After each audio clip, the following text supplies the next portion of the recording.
ધોકડવા ગામે બીએપીએસ સ્વામિનારાયણ દ્વારા ભવ્ય શાકોત્સવની ઉજવણી કરવામાં આવી। આજરોજ ધોકડવા ગામે બીએપીએસ સ્વામિનારાયણ સંસ્થાના વિદ્વાન સંતો, જેમાં મહુવાથી પધારેલ પૂજ્ય ગુણાતીત સ્વામી, પૂજ્ય ધૈર્યમૂર્તિ સ્વામી, અમારા વિસ્તારના સંત નિર્દેશક એવા પૂજ્ય અખંડ મંગલ સ્વામી, બાળ પ્રવૃત્તિ નિર્દેશક એવા પૂજ્ય વિરાગ કુશળ સ્વામીની ઉપસ્થિતિમાં આજે ખૂબ જ ભવ્ય અને દિવ્યતાથી શાકોત્સવની ઉજવણી કરવામાં આવી, જેમાં ધોકડવા તથા આસપાસના વિસ્તારના બહોળા પ્રમાણમાં ભાવિક ભક્તોએ કથા વાર્તા તથા શાકોત્સવનો લાભ સમગ્ર વિસ્તારના ભક્તોએ લીધો। પૂજ્ય ગુણાતીત સ્વામીએ પોતાના પ્રવચનમાં બ્રહ્મ સ્વરૂપ પ્રમુખ સ્વામી મહારાજ અને વર્તમાન કાળે પ્રગટ બ્રહ્મ સ્વરૂપ પૂજ્ય મહંત સ્વામી મહારાજ દ્વારા લોકોનું જીવન ધોરણ સુધરે એ વિષયક પોતાની રસાળ શૈલીમાં પ્રવચન આપ્યું। ત્યારબાદ પૂજ્ય અખંડ મંગલ સ્વામી, કે જેઓ થોડા સમય પહેલા જ આફ્રિકા ખંડના વિવિધ દેશો તથા અબુધાબી ખાતે સંત વિચરણ કરીને આવ્યા, તેમણે તેમના સુંદર અનુભવો તથા ત્યાં કેવી રીતે બેપ્સ સ્વામિનારાયણ સંસ્થા તથા બધા ભારતીય સનાતની ભાઈઓ એક થઈને વિવિધ ઉત્સવોની તથા આપણી સંસ્કૃતિના વિવિધ તહેવારોની ઉજવણી કરે છે અને કેવી રીતે દેશ વિદેશમાં બેપ્સ સ્વામિનારાયણ સંસ્થાના મંદિરો અને સંતો લોકોને જીવન સાચો મર્મ સમજાવે છે એ વિષયક ખૂબ સુંદર અને સરળ શબ્દોમાં પ્રવચન આપ્યું। અંતમાં ઉપસ્થિત સૌ લોકોએ આરતીમાં જોડાયા। ત્યારબાદ સૌએ શાકોત્સવના પ્રસાદનો લાભ લીધો। Manu Quad, Gir Gadhada, TV 18 news. જય સ્વામિનારાયણ। હું કૌશલભાઈ ચોલેરા અહીંયા બાળ પ્રવૃત્તિના નિરીક્ષક તરીકે કાર્ય કરું છું। આજે અમારા ગામમાં મહુવાથી પધારેલ પૂજ્ય ગુણાતીત સ્વામી તથા એમની સાથે પૂજ્ય ધર્મકીર્તિ સ્વામી તથા અમારા વિસ્તારના સંત નિર્દેશક એવા પૂજ્ય અખંડ મંગલ સ્વામી તથા બાળ પ્રવૃત્તિના નિર્દેશક એવા પૂજ્ય વિરાગ કુશળ સ્વામી, આ ચારેય સંતોની ઉપસ્થિતિમાં આજરોજ અમારા ધોકડવા ગામમાં ખૂબ જ ભવ્ય અને દિવ્ય રીતે શાકોત્સવની ઉજવણી કરવામાં આવી, જેમાં ધોકડવાની બહોળા પ્રમાણમાં તેમજ ધોકડવાની આજુબાજુના વિસ્તારના દરેક ભાવિક ભક્તોએ ખૂબ જ મોટી સંખ્યામાં ઉપસ્થિત રહી ભાઈઓ, મહિલા મંડળ, નાના યુવાનો સહિત સૌ કોઈ પધારી અને આ ભવ્ય અને દિવ્ય શાકોત્સવ માણ્યો, જે આપ સૌને વિદિત। જય સ્વામિનારાયણ। દર વર્ષે આપણે આ શાકોત્સવનો લાભ લઈએ છીએ, લગભગ છેલ્લા કોરોનાના 2-4 વર્ષ છોડી અને લગભગ 6-1 વર્ષથી, અને હું યાદ કરું તો દુલાભાઈના ફળિયામાં લગભગ આ 3જી-4થી વખત તો આપણે અહીંયા આવ્યા છે, 4થી વખત અહીંયા એમનો પણ આભાર, દુલાભાઈનો પણ, કારણ કે જ્યારે તમે જાનને ઉતારો આપો ને એટલે બધી વ્યવસ્થા કોને કરવાની હોય? કરધણીએ કહાવાનું હોય ને જ હોય। આમાં તો કેવું છે, આપણે બધા ખેડૂત ભાઈઓ છીએ, ઘણા ખેતીવાળા છે, ઘણા દુકાનવાળા છે, પણ હળમાં મોટો દાંતો હોય ને જે એને વધારે બળ પડે, એટલે મતલબ એને વધારે ઘસાવાનું થાય। તો દર વર્ષે આટલો ઘસારો વેઠે એમને ધન્યવાદ છે, એમના ઘરના બધા સભ્યોને પણ ધન્યવાદ છે, કારણ કે આટલો બધો માણસો ભેગા થાય એની વ્યવસ્થા અને આ બધું, પણ આ બધું શક્ય ક્યારે બને કે હૃદયમાં કંઈક થોડીક ધર્મ ભાવના પડી હોય ને તો આ થાય, નહીતર ના થાય। કંઈક સમાજની સેવા કરવાની, કંઈક ધર્મની સેવા કરવાની, કંઈક અંતરમાં ઈચ્છા હોય ને તો આ બધું થઈ શકે, નહીતર ના થાય। નહીતર આપણને એમ થાય કે હવે ભાઈ અહીં ક્યાં બધી લપ કરવી, એટલે કદાચ એ આ પાડ દે પણ ઘરેથી આ પાડવા જોઈએ, કારણ કે અત્યારે જમાનો કેવો છે, ગૃહ મંત્રાલયનો વધારે ચાલે, એ તો જૂના છે એટલે એમનું ચાલતું હોય, પણ આ બધો ભીડો વેઠવો પડે ને, બધું પાથરણા એમના, પાણી એમનું, જગ્યા એમની, રસોડું, એટલે એમને ઘર ખાલી જ કરી દેવાનું। તો આ બધું ક્યારે શક્ય બને કે અંતરમાં હૃદયમાં કંઈક થોડી ધર્મ ભાવના હોય ને તો આ બને છે। એટલે લગભગ ઘણા વર્ષોથી અમે કોન્ટેક્ટમાં છીએ, ડાયાલાલ છે, ભીખાલાલ છે, પછી બધા હરીશભાઈ આપણા છે, બધા ઘણા બધા બહુ ભાવિક આખી ટીમ છે બધી, અને આપણા માટે એટલે કે આપણા સત્સંગ માટે, બાપા માટે એમને ઘણો ભાવ પણ છે બધાને। તો આજે આપણે શાકોત્સવ નિમિત્તે અહીંયા ભેગા થયા છીએ, 4થી વાર તો અહીંયા ભેગા થયા। એની પહેલા એકવાર આપણે પહેલા મનુભાઈ વાડીવાળા, એમને ત્યાં આગળ આપણે વાડીમાં કરેલું, તો બધાના હૃદયની અંદર પડેલું તો છે જ આ બધું, કારણ કે આ જે ધર્મ ભાવના છે ને એ અંતરથી ઉગે છે, અને કોઈ ક્લાસ નથી હોતા, અને કોઈ જેમ ટ્યુશનમાં જાય, તમને ગણિત ના આવડતું હોય તો ટ્યુશનમાં જવાય, ધર્મ ભાવના ના હોય તો એના કઈ ક્લાસ નથી હોતા, અંદર તો પડેલું જ હોય છે, પણ બહારથી ને જો સત્સંગનો યોગ થાય ને તો એ વિશેષ ખીલી ઉઠે। જેમ માચીસ હોય, માચીસ એની દિવાસળી તમે આમ હવામાં વીંજો તો હળગે, પણ એને કાં તો એના માચિસની પટ્ટી સાથે કે બીજો કંઈક દારૂ સાથે ઘસવી પડે. દારૂ તો એમાંય છે, પણ એકલી હવાથી ને એ દારૂ સળગે નહીં. એની સામે કંઈક દારૂનો યોગ થાય તો એ પ્રકાશ થઈ ઉઠે. એમ આવો સત્સંગનો યોગ આપણને બધાને ઘણા વર્ષોથી ને છે. ઢોકળવાની અંદર તો વર્ષોથી ને આ સત્સંગ છે, મંદિર છે બધું, અને ઘણા બધા ઘરોએ પધરામણી આપણે કરી છે. લગભગ આવ્યો ત્યારે અહીંયા આગળ 20-25 ઘરે પધરામણી કરતા નથી. આચારથી આપણા આચાર વિચાર રેણી કેણીથી ને આપણે જાગૃત થવાનું છે. હજી અમે છેલ્લા લગભગ હમણાં 20 દિવસથી 5 તારીખે અમે પધાર્યા. એ પૂર્વે દિવાળી પછી 1.5 મહિના સુધી દુબઈ અને આફ્રિકા ખંડનું વિચરણ કરીને આવ્યા છે. 100 સંતો અને બીજા 100 અત્યારે ગયા છે. આફ્રિકામાં 2 મંદિર મોટા મોટા આપણા થયા છે, દાર ઇસ્લામ અને ત્યાં આગળ જોનિસબર્ગ સાઉથ આફ્રિકાની અંદર 2 ભવ્ય મોટા મંદિરો, હવેલી ને બધું સરસ આખું કેમ્પસ તૈયાર થયું છે. તો એની પ્રતિષ્ઠામાં પરમ પૂજ્ય મહંત સાહેબ મહારાજ પધારેલા અને અમે બધાને પણ ત્યાં આગળ લાભ મળેલો. એ બાને આફ્રિકા ખંડના 5 દેશોની અંદર અમે ફર્યા, દુબઈની અંદર ફર્યા અને ત્યાં બધું વાતાવરણ, ત્યાંની પરિસ્થિતિને બધું જોયું. ત્યારે આપણને ખબર પડી કે દુબઈમાં જે મંદિર બન્યું છે ને, એ હું હવે તમને એ દુબઈ મંદિરની મેં હમણાં ત્યાં વાત કરી હતી, હું તમને અઠવાડિયા સુધી કથા કરું, પણ તમે જ્યાં સુધીના દર્શન ના કરો ત્યાં સુધી મહિમા સમજાય નહીં. હવે મેં જઈ આવ્યા એટલે ખબર પડી કે આ ભૂમિની અંદર મંદિર કેવી રીતે બને. સખત કડક કાયદા. એ લોકના ત્યાં આગળ છે બધા એના ભાઈઓ બીજા જે છે બધા, એમાં પણ બે વિભાગ છે ને, શિયા અને સુન્ની. એને બીજા વિભાગને લોકો જમીન નથી આપતા. બોલો કે નહીં તમને અહીંયા જમીન નહીં આપી આપે. એ આપણને જમીન આપે પણ આપીએ એમને. તો મહંત સાહેબ મહારાજની એમને સાધુતા જોઈ. રાજાને પૂછવામાં આવ્યું કે ભાઈ તમે આ લોકોને 28 એકર ને બીજી હમણાં 7.5 એકર સંત આશ્રમ માટે જગ્યા આપી. અમે ગયા એના આગલા દિવસે.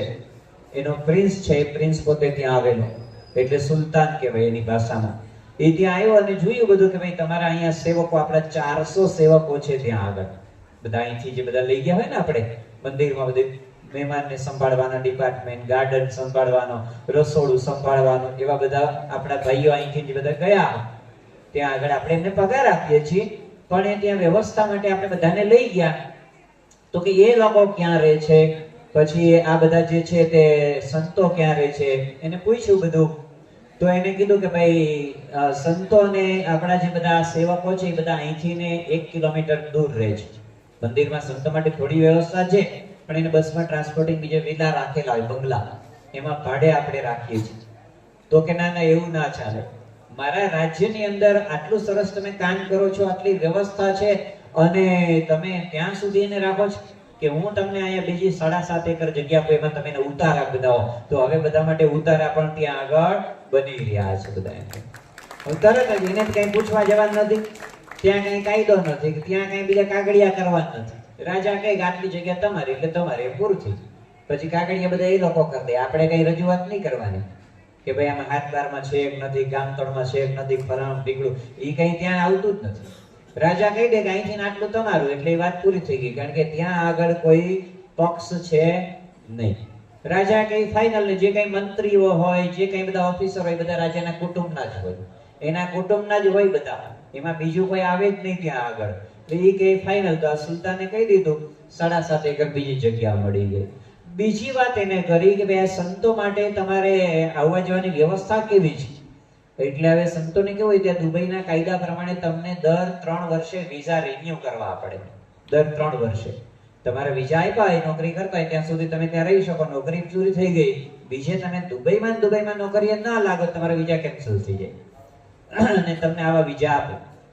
એટલે પછી એને કીધું, બધી વાત કરી કે 3 વર્ષના છે અને 3 વર્ષ પછી એને આપણે રિન્યુ કરવાના અને એવું બધું પ્રોસેસ હોય છે. તો કે ના એવું પણ નહીં. સંતો બધા ત્યાં આગળ રહે છે. અત્યારે ત્યાં આગળ લગભગ 12 જેટલા સંતો રહે છે. કે આ બધા સંતોને હું તમને અત્યારે એનો બેકઅપ ઓફિસર ફોન કરીને કહી દઉં કે આ બધાના ગોલ્ડન વિઝા, ગોલ્ડન પાસપોર્ટ અત્યારે મોકલાવી દો. અને બીજા દાડે ગોલ્ડન પાસપોર્ટ આવી જાય. બોલો, ગોલ્ડન પાસપોર્ટ એટલે એની કિંમત શું?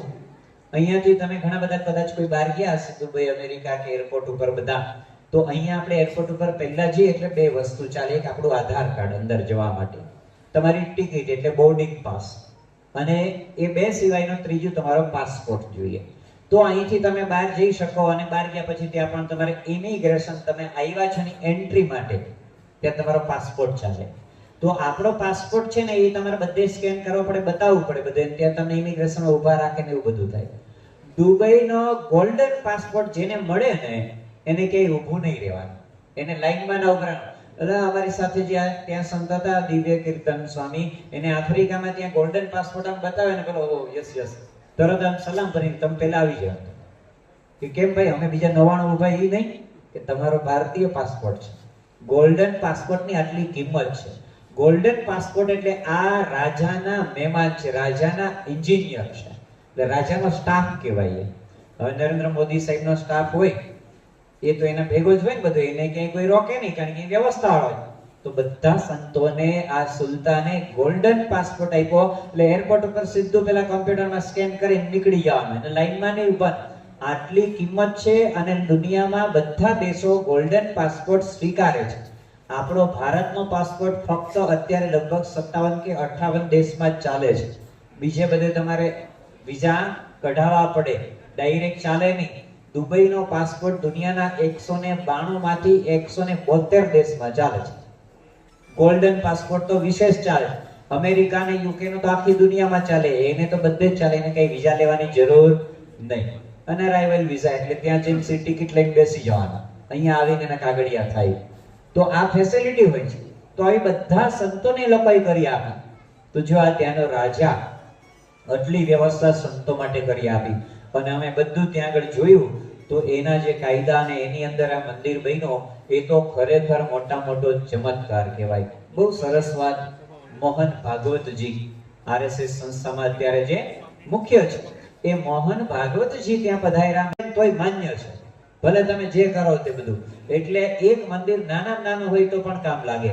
પણ આપણા બીએપીએસ ના મંદિરો કેવા છે? બધા જીવંત મંદિરો છે. એની અંદર આરતી થાય, થાળ થાય, અને વિશેષતા તો સંતોનો આવરો જાવરો રે, કથા વાર્તા થાય, અને આપણી સંસ્કૃતિની વાતો સતત જાગૃતિ રહે.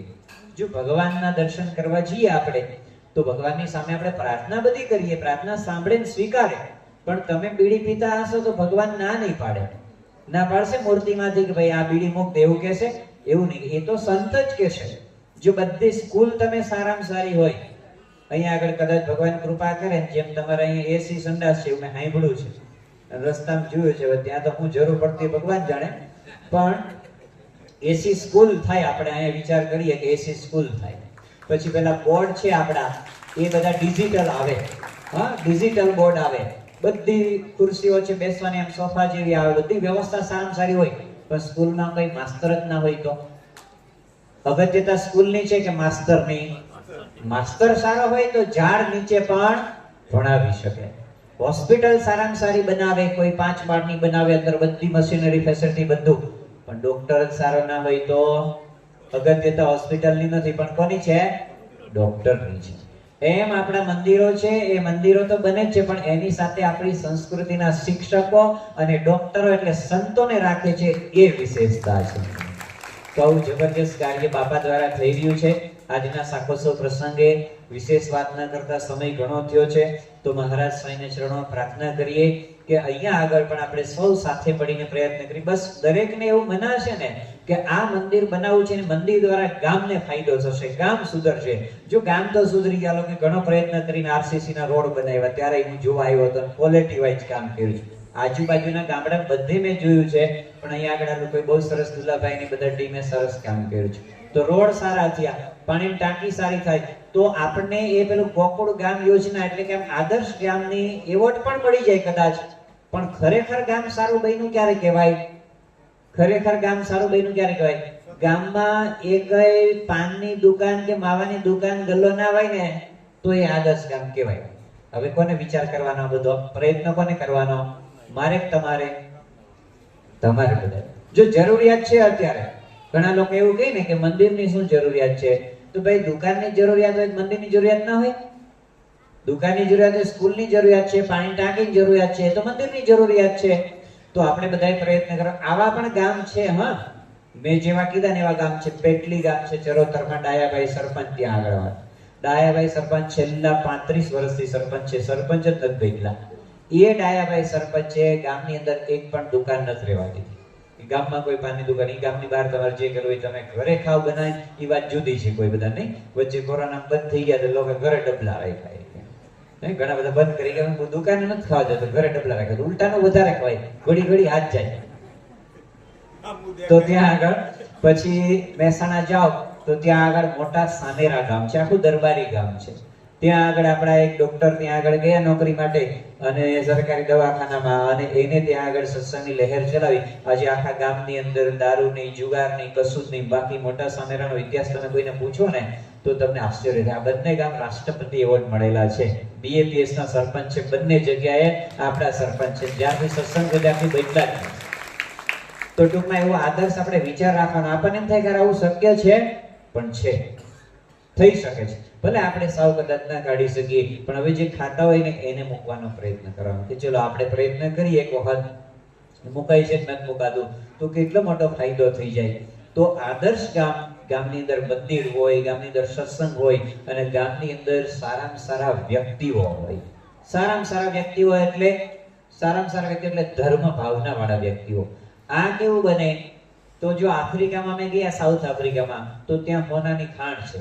અમે જોવા ગયા હતા, સોનાની ખાણ છે, પ્લેટિનમની ખાણ છે, યુરેનિયમની ખાણ છે. આખી દુનિયાનું 92% સોનું ત્યાંથી આવે છે. 92% સોનું. બીજે બધેથી 8% નીકળે, ત્યાંથી 92% નીકળે છે. આટલું મોટું સોનું છે તો દેશ કેટલો સમૃદ્ધ હોવો જોઈએ, દેશ કેટલો સમૃદ્ધ હોવો જોઈએ. પણ તમને આશ્ચર્ય થશે, આપણો 1 રૂપિયા એના 43 રૂપિયા થાય. આ સમૃદ્ધ કહેવાય કે ગરીબ કહેવાય? ગરીબ. શું કામે ગરીબ છે? આટલું બધું નીકળવા છતાં ગરીબ કેમ છે? તો ત્યાં આગળ લૂંટફાટ. દુનિયામાં સૌથી પહેલા નંબરે કોઈ હોય તો સાઉથ આફ્રિકા છે લૂંટફાટની અંદર.